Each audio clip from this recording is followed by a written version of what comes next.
যতগুলি মুসলমান বসে আছেন আশা করি সবগুলি মুসলমান। আমি খালি একটা বিষয় ধরছি, হাজার বিষয় এরকম দেখা যাবে। যতগুলি মানুষ বসে আছেন একজন উঠে বলেন আপনাকে দাড়িটা কাটতে কে বলেছে, চাঁচতে কে বলেছে? বজরং বলেছে না বিজেপি বলেছে না শিবসেনা বলেছে না আরএসএস বলেছে? আপনার গালের দাড়িটা আপনি চেঁচে নামাচ্ছেন, এর জন্য দোষ আপনি কাকে দেবেন? আল্লাহ তাবারাক ওয়া তাআলা বলছেন আহাব্বা ইলাইকুম মিনাল্লাহি, তোদের দিলের মধ্যে আল্লাহর মহব্বত কমে যাবে, ওয়া রাসূলিহি, এবং আল্লাহ রাসূলের মহব্বত কমে যাবে, ওয়া জিহাদিন ফি সাবিলিহি, আল্লাহ দ্বীনকে বানানোর যেটা প্রচেষ্টা সেইটা তোদের ভিতর থেকে চলে যাবে। যখন তিনটে জিনিসের লোভ পেয়ে যাবে আর একটা জিনিস কিনে পাগল বলে ইনকানা আবাউকুম, বাপের মহব্বতে পাগল, ও আবনাউকুম ওয়া ইখওয়ানুকুম, ছেলের মহব্বতে পাগল, ভাইয়ের মহব্বতে পাগল, ওয়া আজওয়াজুকুম ওয়া আসিরাতুকুম, বিবিকে নিয়ে পাগল, বন্ধু বান্ধব নিয়ে পাগল।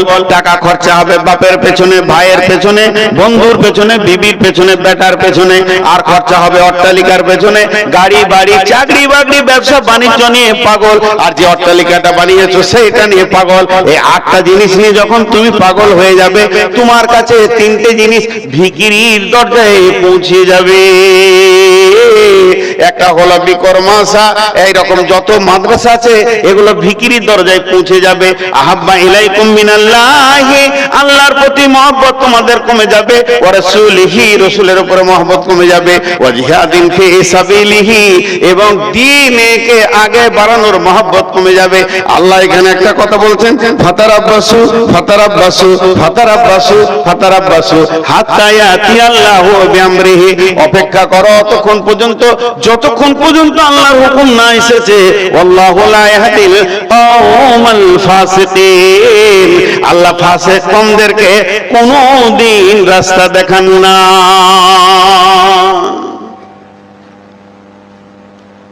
গতকালকে জলসা ছিল না, একটা মাদ্রাসায় বসে আলোচনা চলছিল, আমার গ্রামের মাদ্রাসা। আলোচনা চলতে চলতে কথার পর কথা হলো, একটা ছেলে মিশনে ভর্তি হতে পারছে না, কোটা শেষ। খুব ধ্যান দিয়ে শুনবেন, 40,000 টাকা গোপনে সেক্রেটারিকে দিচ্ছে, তাও হচ্ছে না। পার্টিকে আরো দিবে 15,000। এই করতে করতে 1 লাখ টাকা ছেলের বাপ ঢেলে দিচ্ছে, আমার ছেলেকে ভর্তি করো। কি হবে? ডাক্তার। শেষ রেয়াল কি? ডাক্তার। ডাক্তার হয়ে কি করে?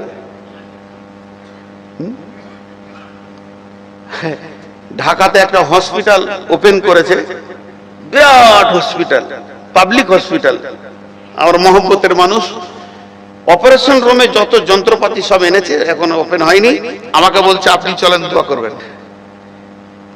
তো আমি গেলাম, 2-3 জন ডাক্তার আছেন, আর হসপিটালের লোক আছে, 2 জন শেখুল হাদিস ছিলেন, ওনাদেরকেও দাওয়াত দিয়েছেন, আমিও আছি। অপারেশন যেখানে হবে এখানে গোল করে দাঁড়িয়ে আছে। আমি বললাম দোয়া কি করব? আপনি বলেন দোয়া কি করব? দোমনা মার্কেটে সকালে সবাই দোকান খুলে, আর দোকান খোলার সময় বলে আল্লাহ আমার খরিদ্দার বেশি দাও। কাপড়ওয়ালা, ফলওয়ালা, রসগোল্লাওয়ালা, মিষ্টিওয়ালা, হার্ডওয়ার্সওয়ালা সবাই বলে আল্লাহ আমার খরিদ্দার বেশি দাও। আর যে ওষুধের দোকান খুলে আর ডাক্তার চেম্বারটা খুলে খরিদ্দার বেশি দাও বলে, এই দেশের কি অভিশাপ লয়? তার মানে লোককে রোগ করে দাও, দেশের অভিশাপ লয়? জি, এরা তো এদের পদ্ধতি তো যত ঝামেলা, এরা খরিদ্দার চাইছে বেশি।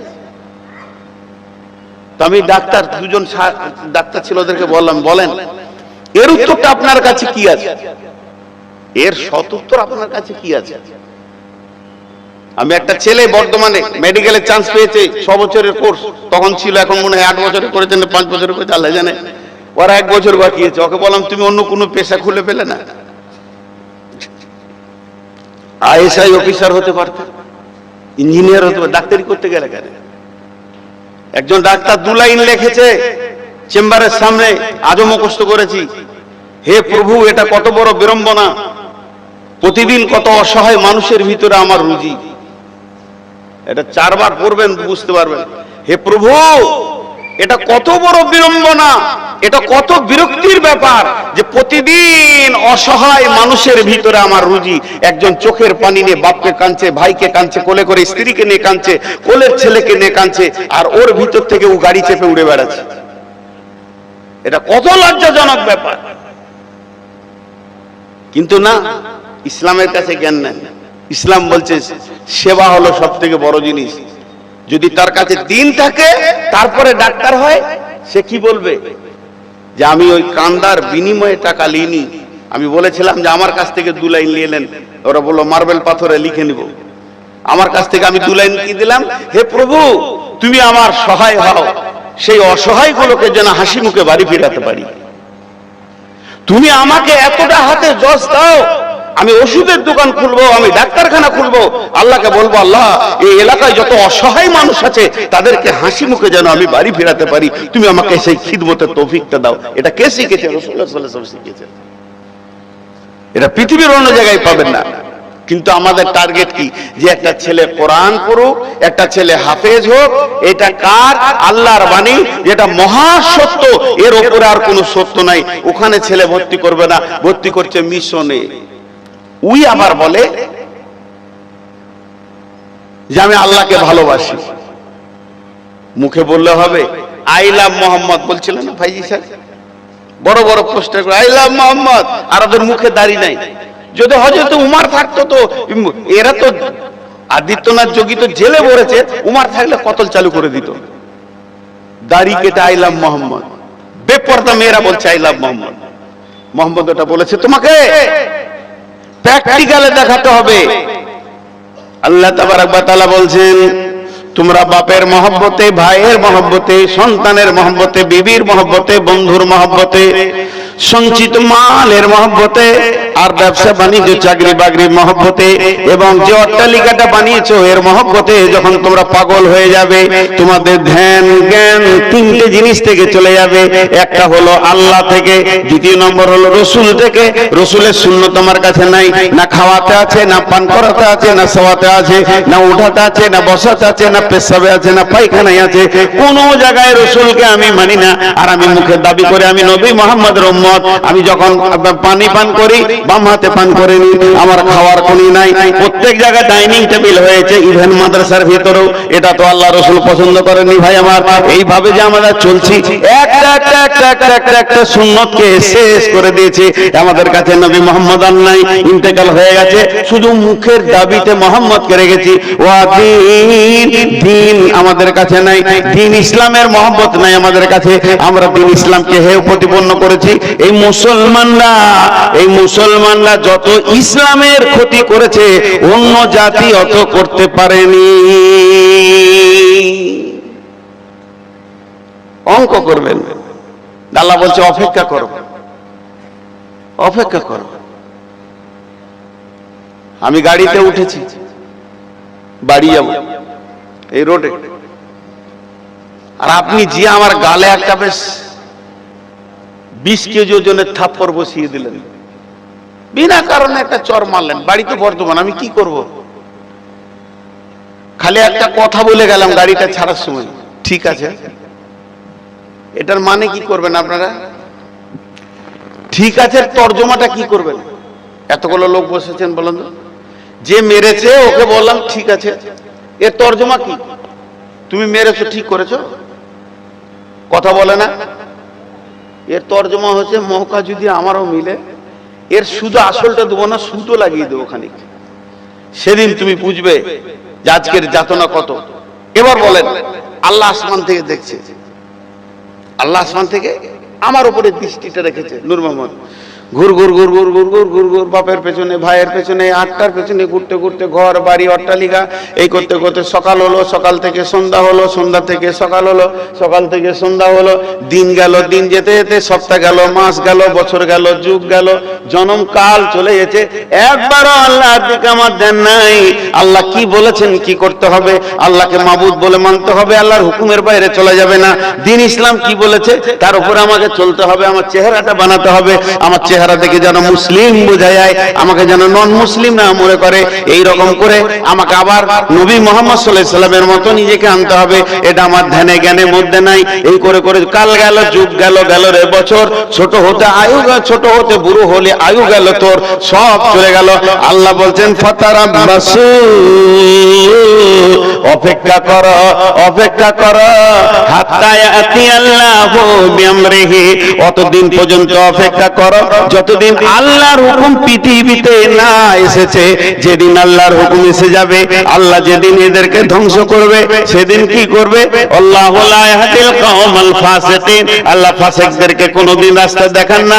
এদেরকে নিষ্মূলে ধ্বংস করার জন্য আল্লাহর কাছে কোনো ব্যাপার নাই, কোনো কঠিন ব্যাপার নয়। ইন্নাল্লাহ আলা কুল্লি শাইইন কাদির। এগুলো খালি সমস্যা। জি, এলো রে কাল ভাদ্রকাল, বকরিতে চাটে বাঘের গাল। সে বাঘটা কেমন? একটা বাঘ শুয়ে আছে, একটা বকরি এসে ওর গাল চেটে চলে গেল। সে বাঘ কেমন? হ্যাঁ, দলদলেতে পড়েছে হাতি, মশাতে মারছে লাথি। মশা বলছে আমি হাতিকে লাত মেরেছি। খুব গল্প করছে বন্ধু বান্ধবকে। আজকে আমাদের অবস্থা ওই শিকারি জঙ্গলে গেছে, বাঘ হরিণ শিকার করতে, তো হরিণ পায়নি, দেখছে একটা বাঘের বাচ্চা এরকম বিড়ালের বাচ্চার মতো, 1-2 দিনের বাচ্চা, ওইটা কি কোলে করে নিয়ে চলে এসেছে। চ কিছু পাইনি, তোকে নিয়ে যাব। ওদের দেখছে বাঘ তো খাওয়া যাবে না রে বাবা, নিয়েছেও তো ভুল হলো, ওখানেই ছিল, ভালো ছিল। এই তো হরিণ হলে নাইলে চাও এইটাই করে খেতাম। থাকবি কোথায় তুই? তোকে তো বিছানে রাখা যাবে না, তুমি মুতে হেগে শেষ করে দিবি। ওকে দিয়েছে ভেড়ার সাথে, ওর 100টা ভেড়া আছে, ভেড়ার মাঝে দিয়ে দিয়েছে।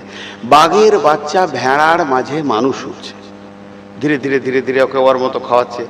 বিশাল বড় হয়েছে, যেমন বাঘ হয় তাও ভেড়ার ভিতরে আছে। জন্ম থেকে ভেড়াদের গুঁতা খেয়ে খেয়ে ওই বড় হয়েছে। শিকারি একদিন গেছে ভেড়ার দলকে নিয়ে চড়াতে জঙ্গলের ধারে, আর জঙ্গলে একটা জঙ্গলি বাঘ বলছে আজকে একটা ভেড়া খাবো। খুব চয়েস করছে, একটা বড় ভেড়া ধরবো যে খাবো, অনেকদিন না খেয়ে আছে। জোরে মেরেছে, হাঙ্কার করে হুঙ্কার দিয়ে লাফ মেরেছে, আর ভেড়ারা সব বাড়ি চলে গেল, কেউ নাই, ময়দান খালি। ও ভুল করে ধরবি ধর, বাঘের বাচ্চাটাকে ধরলে কামড়াতে গিয়ে দেখছি তো বাঘের বাচ্চা সালা, আমার মতো গায়ে দাগ, পায়ে খুর নাই, নখ আছে, থবা আছে। তো ইয়ারা মাথা কাজ করছে না, ইস বাঘের বাচ্চা ভেড়ার তলে, কাজই করছে না, মাথা কাজই করছে না। ও ভাবছে যে আমি আবার রাঁচি যাবো নাকি, আমার ব্রেন শর্ট হয়ে যেতে। আমি একটা হুঙ্কার মেরেছি, 150 ভেড়াকে বাড়ি পাঠিয়ে দিয়েছি, আর তুই ওর মধ্যে আছিস। তোকে বলছে বল আমার মতো আও, ও বলছে আর বের হচ্ছে না। ওকে কান ধরে নদীর ধারে নিয়ে গেল, বলে তোর আর আমার চেহারা এক, তোর মুখ আছে আমার গোঁপ আছে, তোর গায়ে দাগ আছে আমার গায়ে দাগ আছে, তোর নখ আছে আমার আছে, আমার মতো একবার বল হাও হাও করব।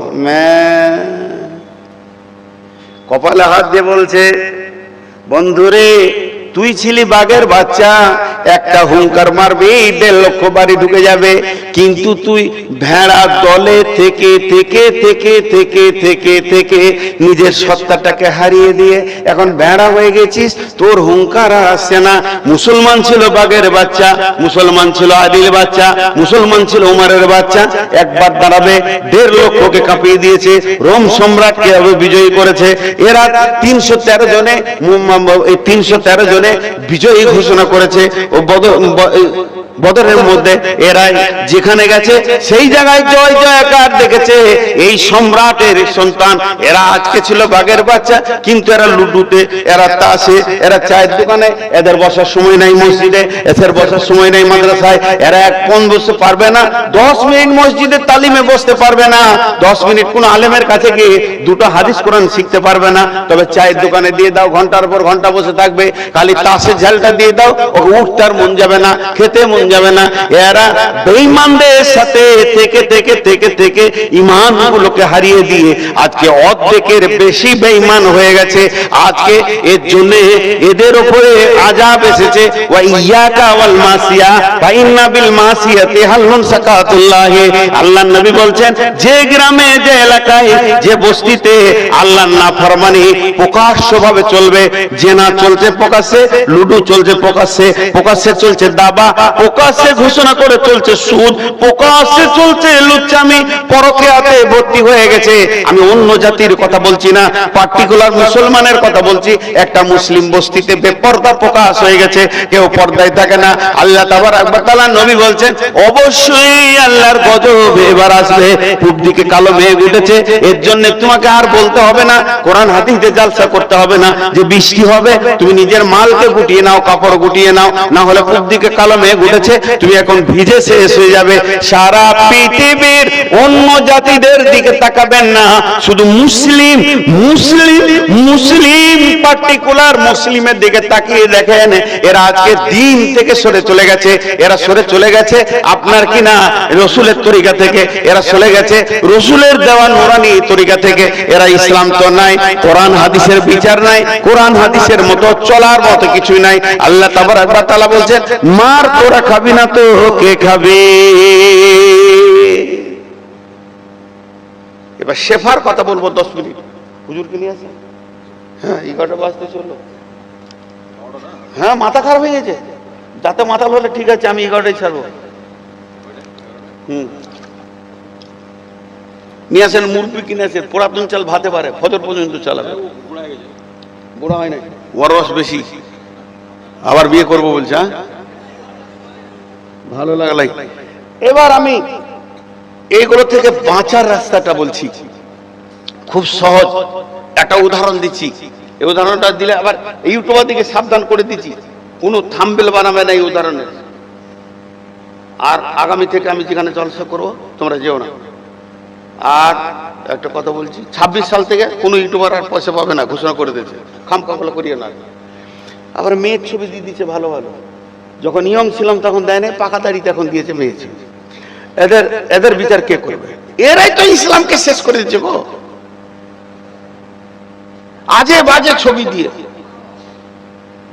তো একটা উদাহরণ দিচ্ছি, জিনের বাচ্চা দুটা জিনের বাচ্চা খেলা করছে, আর একটা সাপুরি এসছে সাপ ধরতে। এলাকায় সাপ ধরবে, এটা দিয়েছি এর আগে, কথাটা বলেছি। তো জিনের বাচ্চা দুটার মধ্যে একজন বলছে, শোন, তোকে 1 গ্লাস পানি দিলাম, এই পানিটা ধরে থাক, আর ওই যে সাপুর আসছে না, এখন আমি সাপ হব, আর ও আমাকে দেখে আমার পিছে দৌড়বে, বাস ও পারবে না আমাকে ধরতে, আমি সাপ হয়ে ওকে পাগলা করে রেখে দেবো। কিন্তু যদি দেখিস যে আমার বড় বিপদ হচ্ছে, তখন এই পানিটা আমার গায়ে দিবি, আবার আমি জিন হয়ে যাব। এটা উদাহরণ দিছি, এটা কোনো গল্পও নাই। ও একটা সাপ হয়েছে সাপুরে, আর একটা জিনের বাচ্চা দাঁড়িয়েছে, একে তো দেখতে পেয়েছে না। সাপুরে খুব ওর পিছে দৌড়েছে, জিনটা দেওয়ালে উঠতে গেল, পড়ে গেল।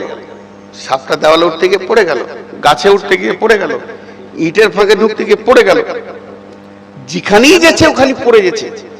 শেষকালে সাপুরে যে খুপড়িটা আছে ওইটার ভিতরে সুরসুর করে ঢুকে গেল, কপ করে লাগিয়ে দিলে, এবারে গামছা করে বেঁধিলে চলে গেছে। তখন এই জিন্দের ছেলেটা মানুষের রূপ ধরে বলছে, এটা আমার বন্ধু, আমাকে ছেড়ে দাও না গো। কিসের বন্ধু রে? বলে, হ্যাঁ ওটা সাপ লয় বন্ধু। কিসের বন্ধু তুই? তখন বলছে, একবার খুলেছে, পানিটা দিয়েছে, আবার জিন হয়ে গেছে। এটা গল্প বললাম, সত্য কথা নয়, উদাহরণ দিলাম। তখন এই জিনের বাচ্চাটা ওকে বলছে, বন্ধু তুই সাপ হলি, কিন্তু দেওয়ালে উঠতে গেলি কেন? বলে, আমি যখন সাপ হলাম, ওই সাপুরিয়া ওর নাগিন বাঁশিতে আমাকে দেখে বান মারতে শুরু করলো, গোটা জমিনটাকে এমন করে বান মেরে দিলে যেদিকে গেছি খালি তাপ আর তাপ, মনে হচ্ছে আগুনে পুড়ে গেলাম। তখন দেখছি দেয়ালটা ঠান্ডা হবে, দেয়ালে উঠতে গেলাম, দেয়ালে বান মেরে দিল। আবার আমি পড়ে গেলাম, গাছে উঠতে গেলাম, গাছটাতে বান মেরে দিল। যেদিকে যাই চারিদিকে খালি বান মেরে দেয়। এবার আমি দেখছি ওর খুপড়িটার ভিতরে ঠান্ডা, জান বাঁচাবো তো ওখানেই ঢুকতে হবে। সুসুর করে ঢুকে গেলাম, ঠান্ডাতে আমি বসে গেলাম, ও আমাকে ধরে নিল। বন্ধুরা আমার, এই পৃথিবীটা শয়তান মুসলমানদের জন্য বান মেরে দিয়েছে। মুসলমান ভারতে শান্তি পাবে না, বাংলাদেশে পাবে না, যদি আমেরিকা যায় পাবে না, কুয়েতে পাবে না, জার্মানে পাবে না, জাপানে পাবে না। এদের একটাই শান্তির জায়গা। আল্লাহ বলে দিয়েছেন ফালিয়াবুদু রব্ব হাযাল বাইত আল্লাযী আতামাহুম মিন জু'ইন ওয়া আমানাহুম মিন খাওফ। হে মুসলমান, তোমার পঞ্চায়েতে শান্তি নাই, ব্লকে শান্তি নাই, তোমার পূর্ত ভবনে শান্তি নাই, তোমার নবান্নতে শান্তি নাই, তোমার রাইটাসে শান্তি নাই, নাই তোমার পার্লামেন্টে শান্তি। তুই ওই জায়গাগুলোতে ঘুরে ঘুরে ঘুরে ঘুরে জীবিকা খুঁজতে চাইছো, পার্টিতে নেমে গেছো, নিজেকে মাতাল করে ফেলেছো, ওই জায়গায় তুমি শান্তি পাবে না। তোমার শান্তির জায়গা হলো মসজিদ। জান ভরে শান্তি নিয়ে নাও। পৃথিবী গরম হয়ে গেছে, তুমি ধীরে ধীরে মসজিদে ঢুকে যাও। আল্লাহ বলছেন ফালিয়াবুদু রব্ব হাযাল বাইত। এই যে মসজিদটা রয়েছে, এই মসজিদের যে মালিক, ওর মাথা, ওর পায়ের কাছে তুমি মাথাটা নামিয়ে দাও, জয়ন ভরে কাঁদো, ওর কাছে শান্তির ভান্ডার, ও তোমাকে শান্তি করে দেবে। আল্লাযী আতামাহুম মিন জু'ইন, ওই লোক, ওই বাড়ির মালিক দুইখানা জিনিস আপনাকে নগদ দেবে, অভাবে তোমাকে সচ্ছলতার ডালি ভরে দেবে, তোমার ঘরে অভাব থাকবে না। ওয়া আমানাহুম মিন খাওফ, এবং তোমাকে যে দিক থেকে মারতে আসবে ওই বাড়ির মালিক তোমাকে আমান দেবে।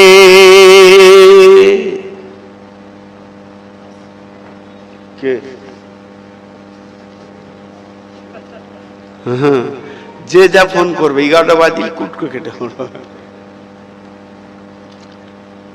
গ্যাস হয়ে গেছে। ওই বাড়ির মালিক তোমাকে শান্তি দেবে। মুসলমান নিজের শান্তির জায়গাটা ছেড়ে দিয়ে অন্য জায়গায় শান্তি খুঁজছে, হয় না, হয় না জি। এরাই হলো মুসলমান। কিন্তু আজকে আমরা নিজেদেরকে নিজেরাই শেষ করেছি। ইস ঘর মে আগ লাগি है घर ही की चिराग से। আল্লাহ তাবারক ওয়া তাআলা বলছেন বিসমিল্লাহির রহমানির রহিম, ইয়া আইয়ুহাল্লাযীনা আমানু হাল আদুল্লুকুম আলা তিজারাতিন তুসিকুম মিন আযাবিন আলীম তুমিনুনা বিল্লাহি ওয়া রাসূলিহি ওয়া তুজাহিদুনা ফি সাবিলিল্লাহি বিআমওয়ালিকুম ওয়া আনফুসিকুম যালিকুম খায়রুল লাকুম ইন কুনতুম তা'লামুন। এরা উঠছে কেন? উঠে পালাইছে কেন? এই গেট লাগিয়ে দাও তো, ওই গেটম্যান, গেটে তালা মেরে দাও, বাইরে যারা আছে আর ঢুকতে হবে না, আর ভিতরে যে কটা আছে বেরোতে দিও না। তাড়াতাড়ি হাঁটছে, ভাবছে লাগিয়ে দেবে, কত পাগলা। জি, আল্লাহ বলছেন ইয়া আইয়ুহাল্লাযীনা আমানু, হে ঈমানদারেরা, হাল আদুল্লুকুম আলা তিজারাতিন তুনজিকুম মিন আযাবিন আলীম তুমিনুনা বিল্লাহি ওয়া রাসূলিহি ওয়া তুজাহিদুনা ফি সাবিলিল্লাহি বিআমওয়ালিকুম ওয়া আনফুসিকুম যালিকুম খায়রুল লাকুম ইন কুনতুম তা'লামুন। হে ঈমানদারেরা, ও ঈমানদারেরা, ও আল্লাহকে মাননেওয়ালা, রাসূলকে মাননেওয়ালা, তোমাদেরকে কি এমন একটা ব্যবসা শিখিয়ে দেব না যে ব্যবসাটা করলে তোমরা আযাবে আলীম থেকে বেঁচে যাবে? সেই ব্যবসাটা কি? আমাদেরকে এমন একটা ব্যবসা শিখিয়ে দেব, পৃথিবীতে যে ব্যবসা করো তার লাভ হবে টাকা পয়সা, ডলার পাউন্ড। তুমি যে ব্যবসা করবে তার লাভ হবে টাকা। আর এটা এমন একটা ব্যবসা শিখিয়ে দেব তোমরা আযাবে আলীম থেকে বেঁচে যাবে। সেই আযাবে আলীম থেকে বাঁচার ব্যবসাটা কি? প্রথম নম্বরে হলো তুমিনুনা বিল্লাহি দ্বিতীয় হলো ওয়া রাসূলিহি, আল্লাহর উপরে ঈমান আনো, রাসূলের উপরে ঈমান আনো। তার মানে আল্লাহর হুকুমকে পঙ্কানো নিজের জীবনে বাস্তবায়ন করো এবং রাসূলের সুন্নতকে ধীরে ধীরে সমস্ত সুন্নতগুলো নিজের জিন্দেগিতে নিয়ে এসো। ওয়া তুজাহিদুনা ফি সাবিলিল্লাহি, এরপরে তুমি আল্লাহর রাস্তায় জিহাদ করো, মানে আল্লাহর দ্বীনকে আগে বাড়ানোর চেষ্টা করো, যে এইটাই তোমাদের জন্য ভালো হবে যদি তোমরা জানতে। যালিকুম খায়রুল লাকুম ইন কুনতুম তা'লামুন। কত সুন্দর জিহাদ। ব্যবসাটা কি? আযাবে আলিম থেকে বাঁচবে। এই আযাবটাকে দুভাগ করা যায়, দুনিয়ার আযাব থেকেও বাঁচবে, আখিরাতের আযাব থেকেও বাঁচবে। আল্লাহর উপরে ঈমান আনতে হবে, তার রাসূলের উপরে ঈমান আনতে হবে, আর আল্লাহ দ্বীনকে বাঁচানোর জন্য যত রকম প্রচেষ্টা আছে তোমাকে করতে হবে। এটাই তোমাদের জন্য ভালো যদি তোমরা জানতে। লাভ কি হবে? ইয়াগফির লাকুম যুনুবাকুম ওয়া ইদখিলকুম জান্নাতিন তাজরি মিন তাহতিহাল আনহার, আল্লাহ তোমাদের পূর্বের গুনাহগুলোকে maaf করে দেবেন এবং একটা জান্নাতে দেবেন যে জান্নাতের তলদেশে নহর প্রবাহমান আছে। যে নহর কুলকুল করে বইছে, ওই জায়গায় তুমি আরামে সুখে বাস করবে। ভাই আমার, আজকে টোটাল বক্তব্যটা একটাই জিনিস আপনাদেরকে বোঝাতে চাইছি। আজকে আমরা লাইন থেকে সরে গেছি। আজকে আমরা আল্লাহর দ্বীন, আল্লাহর দেওয়া দ্বীন, রাসূলের আনা দ্বীন, ইসলাম থেকে সরে গেছি। না আমার কাছে ইসলাম আছে, না আমার ফ্যামিলিতে আছে, না ছেলের কাছে আছে, না মেয়ের কাছে আছে, কারো কাছে আমার ইসলাম নাই। ইসলাম থেকে সরে গেছে। যদি শান্তি পেতে চায় তো ইসলামের কাছে আসতে হবে। আজকে মুসলমানদের উপরে মুখ্যমন্ত্রী নারাজ, প্রধানমন্ত্রী নারাজ, অমুক নারাজ, তসুক নারাজ, এই আদিত্যনাথ যোগী নারাজ, আর কে অমিত শাহ নারাজ। হাজার আপনি লাইন দিয়ে লিখে দিতে পারেন, হাজার লিখেন, 100টা কেন 500টা নাম লিখেন। আমি একটা বলছি, আমাদের উপরে আল্লাহই নারাজ। ভেবে দেখি একবার, আল্লাহই নারাজ আমাদের ব্যবহারে, আল্লাহই নারাজ। আল্লাহ যদি রাজি থাকে সব কটাকে আল্লাহ কুত্তা বানিয়ে ছেড়ে দেবে, কিন্তু আল্লাহই নারাজ। আমাদের হাত পায়ের আমলে আমরা আল্লাহকে রাজি রাখতে পারিনি। বিধায় আমার শেষ কথা এতটুকুই হবে, ভাইরা আমার, যদিও আমার পরের বক্তা সামনে বলা উচিত নয়, কিন্তু আমি নিজেকে অবাধ্য হয়েছি, মানতে পারছি না। ওনাকে আমি ওস্তাদ মনে করি, যদিও বন্ধুসুলভ ব্যবহার করেন, আমার অনেক বড়, আমি ওস্তাদ মনে করি, অনেক কিছু শিখি ওনার কাছ থেকে। বিধায় আপনারা বসেন, সর্বশেষ কিছু নিয়ে যাবেন, আমিও শুনবো। বিধায় আপনাদের কাছে আজকের বক্তব্যের সারাংশটা জানছি। মুসলমানরা নিজের পাপেই নিজে মরছে, নিজের আল্লাহকে ছেড়ে নিজে মরছে। যেদিন এরা আল্লাহকে জড়িয়ে ধরবে সেদিন শান্তি আবার ফিরে আসবে। আমি আল্লাহকে বলি, হে আল্লাহ, তোমাকে তোমার মতো মানার তৌফিক দাও এবং তোমাকে তোমার মতো করে বুঝার তৌফিক দাও। তোমার আনা দ্বীনকে আমাদেরকে গ্রহণ করার তৌফিক দাও। তোমার রাসূলের পূর্ণ তরিকাকে আমরা মেনে নিতে পারি তৌফিক দাও। আর সারা বিশ্ব মুসলিমদের মধ্যে তুমি শান্তি ফিরিয়ে দাও। হে মাবুদ, আমরা আমাদের ভুলে জ্বলছি, এ কথাটা শতভাগ ঠিক। তারপরও যতই গুনাহ করি তোমারই গোলাম। হয়তো তোমাকে তোমার মতো ডাকার ইলম আমাদের নাই বা জ্ঞানবশত ভুল করছি।